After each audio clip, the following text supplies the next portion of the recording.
Hello guys, welcome to the new episode of vocab for sure. आज की video में हम राकेश यादव सर की इंग्लिश वाली बुक से ही वर्ड्स कंटिन्यू करेंगे।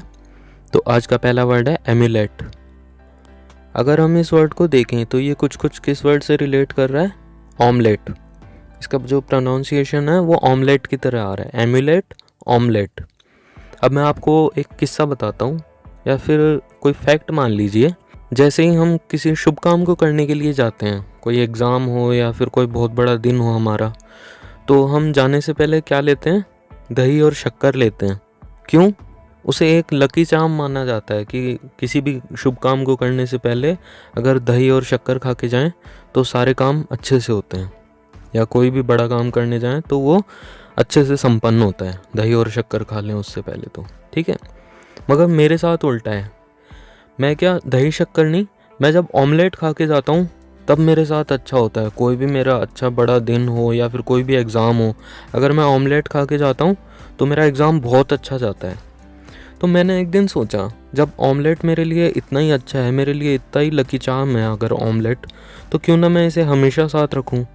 तो मैंने क्या किया, एक ऑमलेट बनाया और उसे छोटे से कपड़े की पोटली में बांध के और मैंने गले में पहन लिया उसको ताबीज़ की तरह। तो अब वो क्या, लकी चार्म मेरे हमेशा साथ रहता है ताबीज़ की तरह। ठीक है, बस यही इस वर्ड का एग्जैक्ट मीनिंग है, ताबीज़ या फिर कोई भी ऐसी चीज़ जिसे पहनी जा सके और जो वो आपका लकी चार्म हो।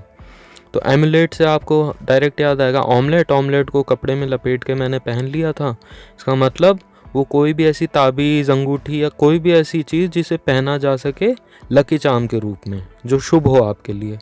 ठीक है, तो वो हो गया एमुलेट। नेक्स्ट वर्ड है एंगलर। अब आपको एक चीज़ बताता हूँ, अगर किसी को आपको फंसाना है, मान लीजिए जैसे लड़के हैं वो लड़की को फंसाते हैं, तो आपने कभी देखा है बहुत सीधा साधा लड़का है वो गर्लफ्रेंड लेके घूम रहा है?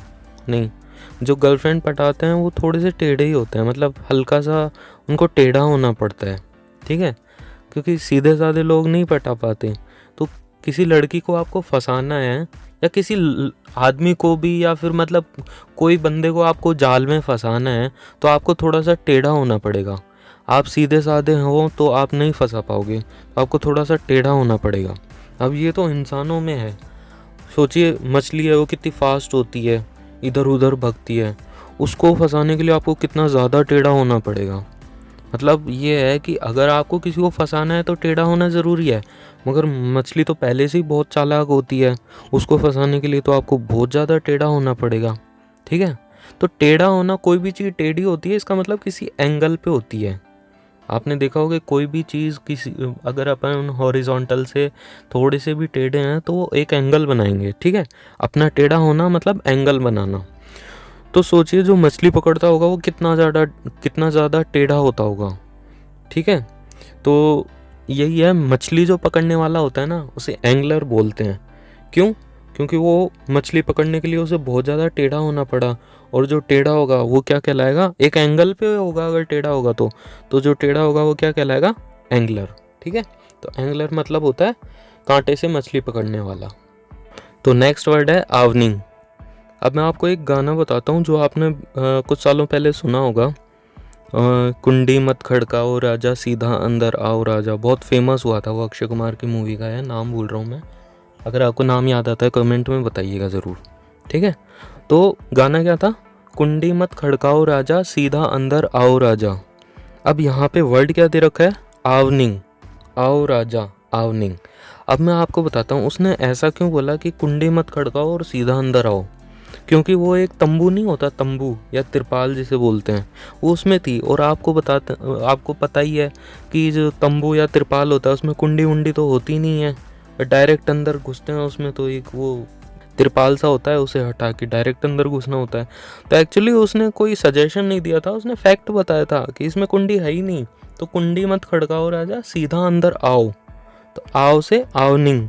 ठीक है, तो इसका मतलब कोई भी ऐसी तिरपाल या तंबू जो होता है उसे बोलते हैं आवनिंग। जो कोई भी शेड लगी हो, जो जिसने कुछ एरिया घेर रखा हो शेड में, ठीक है, उसे बोलते हैं तिरपाल या तंबू। उसे इंग्लिश में क्या बोलेंगे? आवनिंग। और ये आपको डायरेक्ट याद आ जाएगा, कुंडी मत खड़काओ राजा, सीधा अंदर आओ राजा, आओ से आओ नहीं। ठीक है, अब इसी का ही एक सिनोनिम है कैनोपी। ठीक है, तो इसे कैसे याद करेंगे? अब कैनोपी है तो वो किसकी तरह दिख रहा है? कॉपी। कॉपी तो आप समझते ही होंगे, जैसे नोटबुक होती है हमारी। तो आपने बहुत सी मूवीज़ में और जगह भी देखा होगा, कॉपी दो तरीके से काम आती है। ठीक है, एक तो हम नोटबुक के रूप में यूज़ लेते हैं उसे, जिसमें नोट करते हैं हमारा जो भी डाटा है। ठीक है, और दूसरा जैसे आपने देखा होगा स्लो मोशन में पिक्चर में दिखाते हैं, बारिश हो रही है और लोग इधर उधर भाग रहे हैं, और बारिश से बचने के लिए कुछ लोग क्या करते हैं, अपनी कॉपी को क्या करते हैं, अपने सर पे लगा लेते हैं, सर पे लगा के भागते हैं। ठीक है, तो इसका मतलब उनकी कॉपी है वो भी एक तरह से शेड का काम कर रही है। तो कोई भी चीज़ जो शेड या फिर आपको कोई शेडेड एरिया प्रोवाइड करवाती है, कोई भी चीज़ जैसे तिरपाल वगैरह, उसको क्या बोलते हैं अपन? कैनोपी। ठीक है, तो आपको कॉपी से याद आ जाएगा कि जैसे उसने ऊपर शेड किया बारिश से बचने के लिए। ठीक है, इसका मतलब कोई भी शेडेड एरिया है जो तिरपाल वगैरह उसके बना होता है, तंबू वगैरह, तो उसको बोलते हैं कैनोपी। ठीक है, तो आपको कॉपी से ये याद आ जाएगा। ठीक है, तो नेक्स्ट वर्ड है आर्टिस्ट। अब ये आर्टिस्ट का सबको पता है, मुझे पता है, सबको पता है आर्टिस्ट का मतलब क्या होता है, कलाकार। पर बुक में है तो अपन लाइन वाइज चल रहे हैं तो ये भी करके ही चलेंगे। तो आप जानते हैं आर्ट का मतलब होता है कला, और इस्ट एक बहुत सारे वर्ड का एक प्रीफिक्स सफिक्स है। तो इस्ट मतलब होता है कोई काम को करने वाला।